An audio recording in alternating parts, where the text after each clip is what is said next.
मुसल्ली हूँ यहाँ के मस्जिद का, कन्वेंट मुसल्ली हूँ। मेरा नाम जिलानी है। मैं कल सीओ से मिला था, हम पूरे मुसल्लियाँ मिलकर सीओ से मिले थे और क्या क्या ज़रूरत है मस्जिद के लिए उनको ऑलरेडी राइटिंग में दिए हैं। मिसाल कुर्सियाँ हैं, लोग बहुत ही माजूर लोग, लेकिन 6 कुर्सियाँ हैं। रोज़ाना लोग मुश्किल हो रही, खड़े के पड़ रहे हैं, चले आ रहे हैं। तकरीबन 15, 20, 25 रमज़ान आ रहा है, रमज़ान में तो और कुर्सियों की जरूरत पड़ती है। जुम्मे तो बहुत ही इंतहाई जरूरत पड़ती है, लेकिन कोई कुर्सियाँ नहीं है। बावजूद वो खाजा है, खाजा गोलेबादी। और दूसरा कुर्सियों के अलावा जानी नमाज वगैरह पे वैक्यूम कराने का है, वैक्यूम नहीं कराया बुंदी से। और तीसरा ये कि स्पीकर माइक स्पीकर बॉक्स चाहिए। कहाँ चाहिए? ये मस्जिद की मेन गेट पे, दरवाजे पे बाहर। अच्छा, ताकि लोगों को यहाँ सहन में खड़े तो लोगों को मालूम है कि जमात खड़े गई, जी फौरन चले आ सकते हैं। वो है फिर फैन, एसी है, एसी के सामने फैन लगे हुए हैं, एसी हवा डस्ट करना है। अच्छा, डस्ट करना है उसको। नहीं, डस्ट के अलावा एसी के सामने फैन लगे हुआ है मुंह के सामने, तो एसी हवा नहीं आ रही। और वो जो माइक का ही बता रहे थे आप, माइक मौजन को भी एक माइक चाहिए, कॉलर माइक, वो भी अकामत बोलने के लिए ऊपर सेक्शन में। जी, ऊपर सेक्शन में आवाज। आपका नाम? मेरा नाम जिलानी है। जिलानी साहब, आप रिटायर्ड एम्प्लॉय बोल के सुना? मैं सेक्शन से रिटायर्ड हुआ, फाइनेंस एंड रेवेन्यू डिपार्टमेंट। जी जी जी जी। तो काफ़ी अच्छी आपको नॉलेज है इस तरह की चीज़। यहाँ के आप रेगुलर मुसल्ली है? जी, तकरीबन बहुत से प्रॉब्लम्स है, लेकिन वो हम सॉल्व कर लेते छोटे छोटे। क्या अफसरों बोलना, लेकिन हम एक पॉइंट बोले, जी जी, खास करके हम परमानेंट मुसल्ले में से एक आदमी को नॉमिनेट करो या लुक आफ्टर दी प्रॉब्लम। जी जी, तो देखिए ताकि अफसरों को रिपोर्ट कर सके, भैया ये प्रॉब्लम है।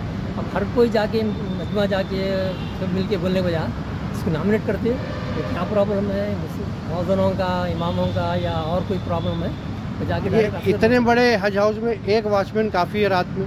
यार नहीं बस होता, क्योंकि गाड़ी वगैरह भी डैमेज हुई थी अच्छा बीच में जी। तो आप क्या तजवीज़ है वॉचमैन? तकरीबन 2-3 तो होना चाहिए, फिर दिन में शिफ्ट भी करना चाहिए जहाँ तक हो सके। और अकेला मैं सुबह में मैं नमाज़ पढ़ जा रहा था, फिर ज़रा 2 मिनट रुको भाई, मैं मोटर खोल के आता पानी का बोले, या कोई भी नहीं गेट के ऊपर बोला, नहीं भाई मेरे जल्दी आना है, तुरंत रोके। इनका प्रॉब्लम है वो वज़ू खाने की तरफ लाइट वगैरह वहाँ पे मेरा है।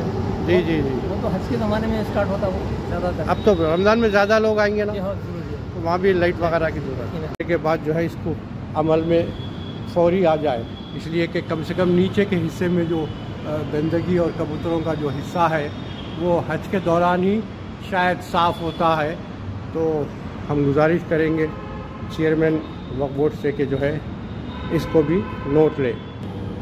अब आ जाइए, हम अंदर दाखिल हो रहे हैं। ये जो जानिमाज़ है पिछले साल इसको बिछाई गई थी, तो अब जो है इसको डस्टिंग की ज़रूरत है, क्योंकि डस्ट जो साल में एक मरतबा जो हाजी हजरात यहाँ से जाते हैं तो हज़ारों में सौों में लोग नमाज अदा करते हैं तीनों मंजिल पर, तो इसको फौरी डस्ट की ज़रूरत है, डस्टिंग करने की सख्त ज़रूरत है, ताकि जो है ना वो और जो है वगैरह। फ़ैन जो है एक अल्लाह के नेक बंदे ने इस तरीके के फ़ैन जो है ना लगाए थे, लेकिन इसको भी मेंटेनेंस की और साफ़ सफाई की ज़रूरत है, क्योंकि ये जो फ़ैन्स है जो किसी ने महसूस किया पिछले साल 2 साल पहले के, इसको यहाँ पे ज़रूरत है हाँ मुसल्लियों के लिए, तो उन्होंने ये साउंड सिस्टम और पंखे वगैरह लगवाए थे।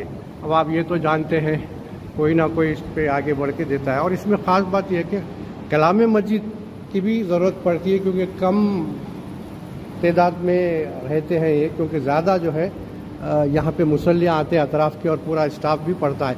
अब आप देखिए ग्रीन कलर की ये जो अलमारी है इसमें साउंड सिस्टम रखता रहता है, क्योंकि 15 साल पुराना था, तो हमने कोशिश की कि लोगों तक बात पहुँचे कि नया साउंड सिस्टम आए 15-16 साल पुराना, तो लिहाजा किसी अल्लाह के नेक बंदे ने, ऑफिसर ने जो है इस सिस्टम को पूरी 10वीं माले से लेकर नीचे तक इसको लगाए, ताकि जो है ना मुसल्लियों को और अतराफ़ के मुसल्लियों के अलावा ख़ास बात यह है कि हर सेक्शन में इसका एक साउंड सिस्टम का बॉक्स लगा हुआ है, जो यहाँ आपको हम बता रहे हैं कि इसी तरीके से पूरे 10 मंजिल तक साउंड बड़े बड़े पुंगे और लगाए। और अब देखिए इसमें सिर्फ़ और सिर्फ एक ही इमाम के लिए जो है माइक है, कॉलर माइक, एक कॉलर माइक की ज़रूरत है, जो मौज़न को देने की ज़रूरत है, जो अकामत देता है मौज़न, ताकि ऊपर की मंजिल तक सुने आए। तो ये इस तरह की भी कमी पेशी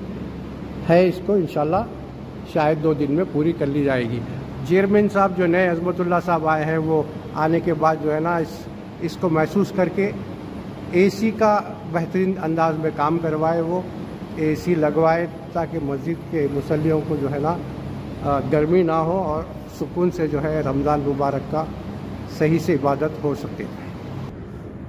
अब आप ये भी हिस्सा देख सकते हैं, यहाँ पे जो है ना इफ्तार का इंतज़ाम माशाल्लाह से जो है ना 200 आदमी के आसपास का जो टारगेट है, पिछले मरतबा 150 कुछ थे, तो चेयरमैन ने उसको इंक्रीज़ किया, बढ़वाया, ताकि मुसल्ली हज़रात को रोज़ा खोलने में, जो पूरे तेलंगाना से यहाँ से लोग आते हैं, तो उनके लिए जो है यहाँ पे रोज़ा खोलने की सहूलत हो। और साथ ही साथ जो है ना ताम का भी इंतज़ाम होता है कि स्टाफ के लिए ट्रैफिक में 2 घंटे पहले तो सहूलत है, काफ़ी दूर दूर से भी आते हैं लोग, अजला से भी एम्प्लॉयज़ आते हैं, तो ये जगह जो है ना यहाँ से खाना खाने की जगह है, जहाँ से जो भी टेंडर हुआ है 12 लाख 14 लाख का जो भी है, मज़ीद ईदगाहें भी है उसके अंदर 2, तो यहाँ पे खाने का इंतज़ाम भी होता है, जिसके सर के ऊपर इस मरतबा चेयरमैन साहब और सीईओ ने मिलकर कैमरों का निज़ाम लगाया, इसमें कोई बदहज़मी ना हो और कोई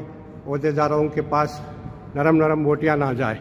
हमारा बोलने का मकसद ये है कि इस तरीके की शिकायत हमको मिली है, और गर्मी की वजह से जो ये हज कमेटी का जो फ़ैन है, इस तरीके के 2 फैंस या 4-5 फ़ैन जो है ना, क्योंकि ऊपर देखिए आप फैंस नहीं है, तो ये हज कमेटी का फ़ैन है, ये वक्फ बोर्ड का नहीं है। तेलंगाना